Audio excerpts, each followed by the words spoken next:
Welcome to செந்தமிழ் life style. என் வீட்டில் மீன் குழம்பு,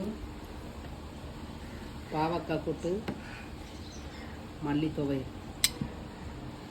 பாவக்காய் நம்ம உடம்புக்கு ரொம்ப நல்லது ஃப்ரெண்ட்ஸ், உங்கள் எல்லாருக்கும் தெரிஞ்சது தான். மல்லித்தொவையில் நம்ம உடம்புக்கு ரொம்ப நல்லது, பித்தத்துக்கு ரொம்ப நல்லது. அடிக்கடி செஞ்சு சாப்பிடுங்க. இன்றைக்கி என்ன டிப்ஸ்னால், வாழைப்பூ உங்கள் எல்லாருக்கும் தெரிஞ்சது தான்.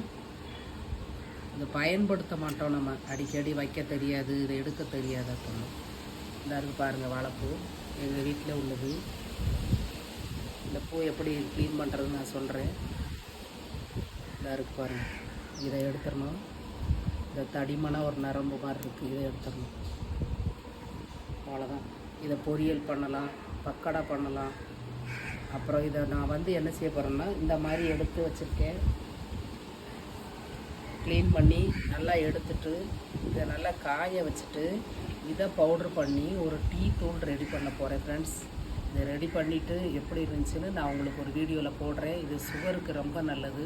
நம்ம எப்போவுமே கசப்பாக சாப்பிட்றோம், ஆனாலும் சுகருக்கு கசப்பாக தான் சாப்பிடணும். இது துவர்ப்பு.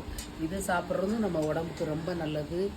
சுகர் இருக்கிறவங்க எல்லோரும் இதை ஒரு டீயாக செஞ்சு சாப்பிட்லாம் ஃப்ரெண்ட்ஸ். இந்த டீ எப்படி செய்கிறதுன்னு நான் உங்களுக்கு ஒரு வீடியோவில் போடுறேன். இந்த டிப்ஸ் உங்களுக்கு பிடிச்சிருந்துச்சுன்னா லைக் பண்ணுங்கள், ஷேர் பண்ணுங்கள், சப்ஸ்கிரைப் பண்ணுங்கள். தேங்க்யூ.